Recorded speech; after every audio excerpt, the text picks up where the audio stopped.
Buenas tardes, estimados estudiantes. Nos encontramos en el módulo 5 de la asignatura Planificación de la Fuerza Laboral. El tema correspondiente al módulo 5 es fase de programación de actividades y estaremos presentando la temática sobre los planes de planificación de recursos humanos, sus sistemas de información, los ajustes existentes entre la oferta y la demanda y la puesta en práctica de las acciones capaces de satisfacer esas necesidades cualitativas y cuantitativas. Y por último, la fase de control y seguimiento sobre el desarrollo de estas acciones. Pues bien, la planificación de recursos humanos se presenta como una planificación de plantillas, es decir, desde un enfoque cuantitativo. Y en este caso, la planificación de recursos humanos consiste realmente en un conjunto de tareas diseñadas para asegurar que el número de personas apropiadas estén en el lugar adecuado y en el momento preciso para desempeñar una determinada labor.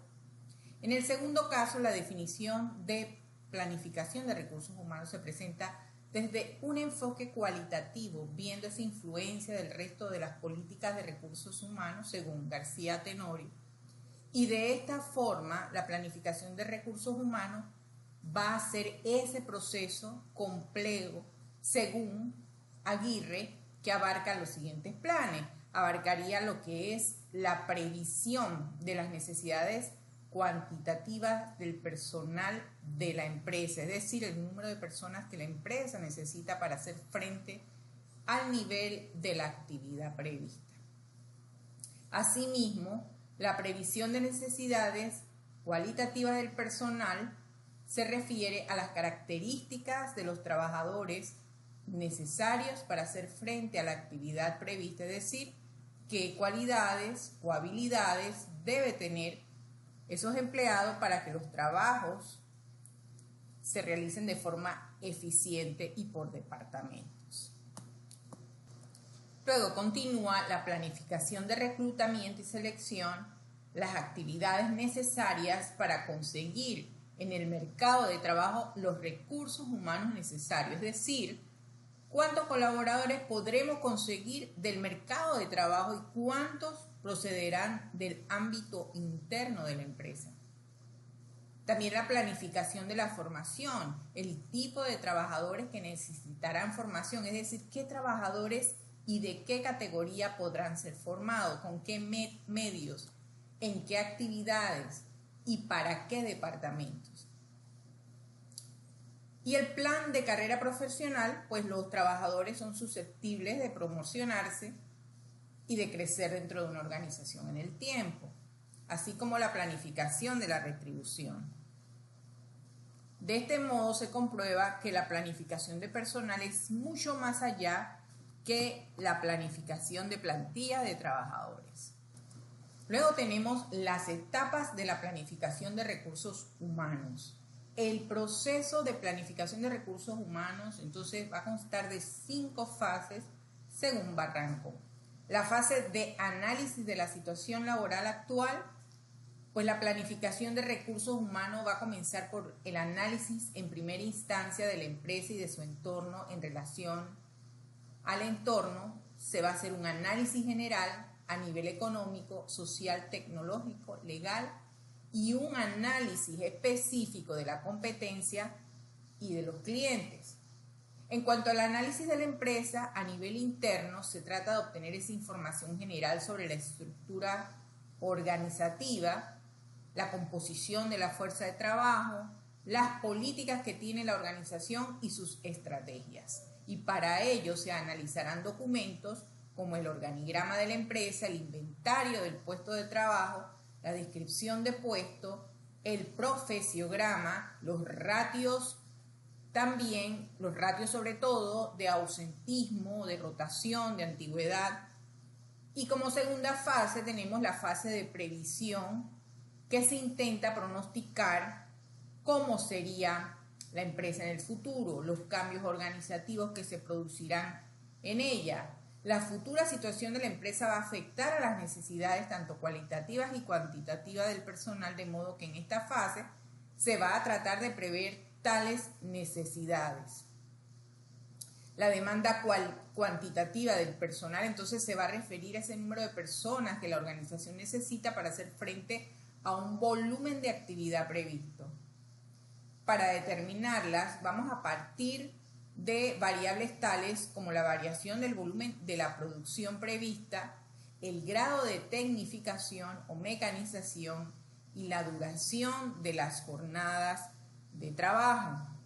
En la fase de previsión tomamos en cuenta la oferta cuantitativa de personal y se va a referir al número de trabajadores actuales que permanecerán a disposición de la empresa en el futuro, personas que están haciendo carrera dentro de la organización o que están creciendo.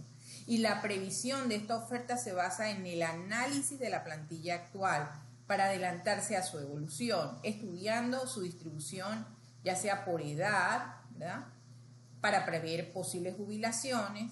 También una distribución se puede hacer por sexo, por situación familiar, personas que están realizando estudios fuera de la empresa, etc.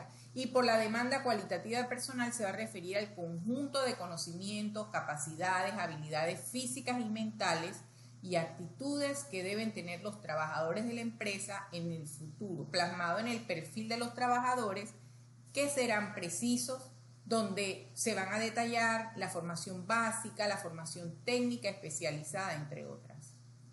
La información necesaria para establecer ese perfil se va a obtener mediante el análisis y descriptivo de los puestos de trabajo y a través de una serie de variables como, por ejemplo, las modificaciones en el programa de producción, la tecnología aplicada, los cambios en la organización de trabajo, entre otros. En la oferta cualitativa del personal se va a referir al conjunto de conocimientos, capacidades, habilidades y actitudes de los recursos humanos de los que dispondrá la empresa también en el futuro y lo determinarán, por un lado, por las cualificaciones que tenga, las capacidades actuales, puede ser de los operarios, o por otro, por su evolución posible.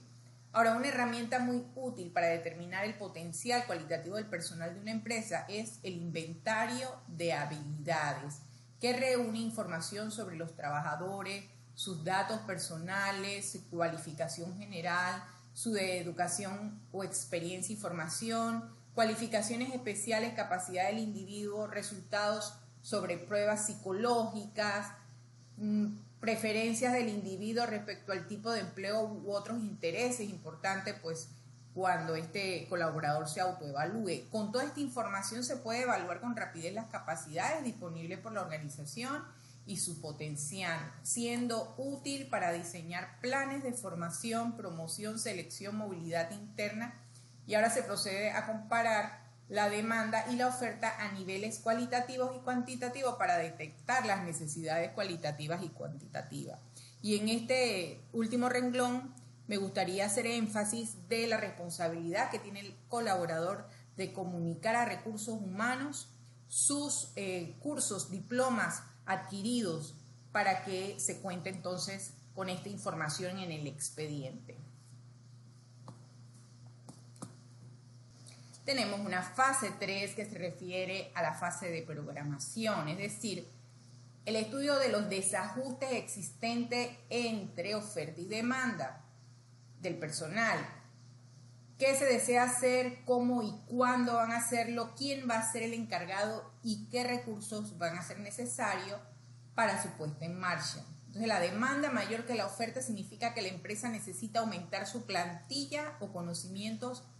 Ante esta situación, entre las medidas a tomar en relación a los trabajadores disponibles, se encuentra la planificación de la formación y planes de sucesión que les permita ocupar puestos vacantes mediante su ascenso, mientras que para obtener nuevos trabajadores habrá que planificar ese proceso de reclutamiento externo, contratar incluso personal temporal y aumentar el número de horas extra. Cuando la demanda es menor que la oferta, significa que la empresa dispondrá en el futuro de más trabajadores de los que necesitará. Y en estos casos, la empresa tomará medidas como recortes salariales, eliminación de puestos mediante jubilaciones anticipadas, despido en ocasión en las empresas no tiene más remedio pues que despedir a una parte de su plantilla, lo cual suele afectar a los trabajadores con menos antigüedad a los que tienen contratos temporales. Y la demanda igual que la oferta, aquí pues la empresa dispondrá en el futuro de los trabajadores necesarios para hacer frente a las actividades pronosticadas. En estos casos las decisiones se tomarán para prevenir posibles abandonos, despidos, bajas temporales, etc. Y solo habrá que considerar como sustituciones de cese o transferencias internas y reajuste. Este ha sido el contenido del módulo 5, espero que haya sido de su provecho y estaremos discutiendo el contenido de este módulo en nuestra próxima sesión. Hasta pronto.